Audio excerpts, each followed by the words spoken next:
Bismillahirrahmanirrahim. Assalamualaikum warahmatullahi wabarakatuh. Kita lanjutkan bacaan terjemahan Sahih Bukhari Muslim Lu'lu' wal Marjan jilid 1, masih pada kitab sholat musafir dan qashar atau menyingkat sholat. Bab sunnah salat 2 rakaat sebelum sholat maghrib. Sunnah salat 2 rakaat sebelum salat maghrib, hadis 479. Bismillahirrahmanirrahim. Anas bin Malik radhiyallahu anhu berkata, ketika azan dikumandangkan, beberapa orang segera berdiri di sisi tiang masjid untuk melakukan salat sunnah 2 rakaat sebelum maghrib, dan tidak ada apa-apa di antara azan dan iqamah. Dikeluarkan Bukhari pada kitab ke-10, kitab azan bab 14, bab berapa lama jeda waktu antara azan dan iqamah. Jadi ada juga saudara-saudara kita yang tidak mau melaksanakan sholat sunnah 2 rakaat sebelum maghrib ini, akan tapi hadis ini diriwayatkan oleh muttafaqun alaih bahwa ada, dan orang-orang segera mencari sutra atau tiang agar tidak dilalui saudara-saudaranya untuk sholat 2 rakaat sebelum fardu maghrib. Lanjut 480. Di antara azan dan iqamah pasti ada sholat sunnah. Di antara azan dan iqamah pasti ada sholat sunnah, hadis 480. Abdullah bin Mughaffal radhiyallahu anhu berkata, Nabi SAW bersabda, di antara setiap azan dan iqamah ada sholat sunnah. Di antara setiap azan dan iqamah ada sholat sunnah. Kemudian pada yang ketiga kali ditambah lagi, bagi siapa yang mau mengerjakan. Oleh Bukhari dikeluarkan kitab ke-10, kitab azan bab 16. Di antara setiap 2 azan terdapat sholat bagi siapa yang mau. Ada tekanan bagi siapa yang mau, artinya itu sholat sunnah. Sedangkan setelah itu fardu adalah wajib. Bab sholat khauf, sholat ketika perang dan kondisi tidak aman. Beberapa orang mengatakan sholat takut.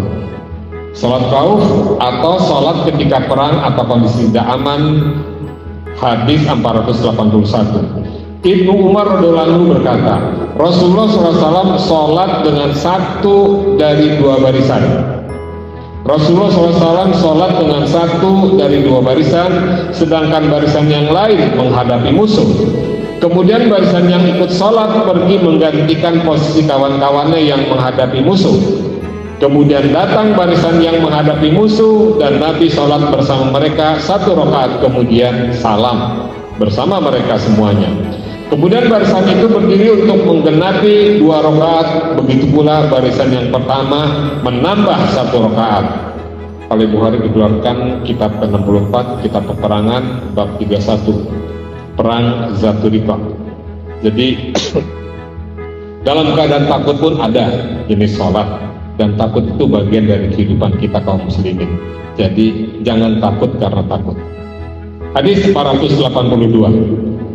Sahal bin Abi Hasmah radhiyallahu anhu berkata, imam berdiri menghadap kiblat sedang sebagian pasukan bermakmum kepadanya, sedangkan pasukan yang lain menghadap musuh.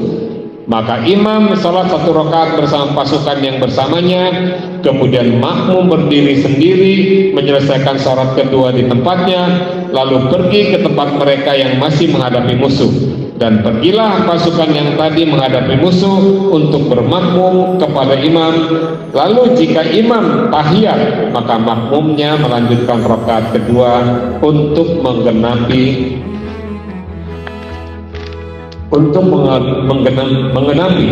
Kemudian imam salam bersama mereka. Oleh Bukhari dikeluarkan pada kitab ke-64, kitab peperangan bab 31, perang Zatur Wika.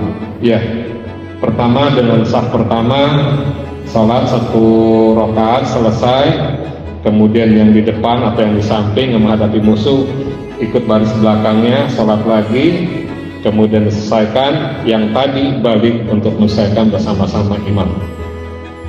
Hadis 483.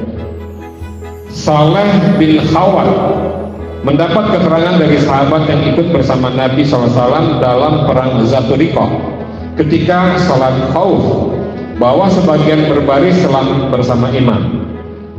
bahwa sebagian berbaris bersama iman dan sebagian yang lain menghadapi musuh. Maka Nabi SAW sholat 1 rakaat bersama barisan yang bersamanya. Lalu Nabi SAW tetap berdiri, sedang makmum menyelesaikan rakaat kedua untuk mereka sendiri. Kemudian pergi menghadapi musuh dan datanglah bagian yang kedua itu. Maka Nabi SAW sholat dengan mereka ini 1 rakaat. Kemudian Nabi SAW tetap duduk, sedang makmumnya menyelesaikan rakaat keduanya sendiri sampai mereka duduk tasyahud dan selesai salam bersama mereka. Al-Bukhari dikeluarkan pada kitab ke-64, kitab peperangan, bab 31, bab perang Zatul Riqah. Hadis 484. Hadis 484, Jabir radhiyallahu anhu berkata, kami bersama Nabi sallallahu alaihi wasallam perang Zatul Riqah. Maka jika kami menemukan pohon yang rindang, maka kami mengutamakan untuk bernaung bagi Nabi SAW. Tiba-tiba datang seorang musyrik dan mengambil pedang Nabi SAW yang tergantung di pohon itu, lalu dihunusnya dan bertanya kepada Nabi SAW, apakah engkau takut kepadaku? Nabi SAW menjawab, tidak. Dia berkata lagi, lalu siapa yang membelamu dariku? Nabi SAW menjawab, Allah. Kemudian orang itu diancam oleh sahabat-sahabat Nabi SAW, lalu didirikan salat. Maka Nabi SAW salat 2 rakaat bersama sebagian pasukan, kemudian mundur lalu salat 2 rakaat bersama pasukan yang lain, sehingga genaplah bagi Nabi SAW 4 rakaat dan bagi sahabatnya 2 rakaat. Dikeluarkan oleh Bukhari pada kitab 64, kitab peperangan bab 31, perang Zatul Riqah. Dari sini kita tahu bahwa peristiwa ketika Nabi terancam oleh kaum musyrikin, seorang musyrikin dengan menghunuskan pedang, dengan mengatakan Allah, dan cerita di hadis yang sebelumnya bahwa orang itu berlindung juga akhirnya kepada Allah, seperti itu.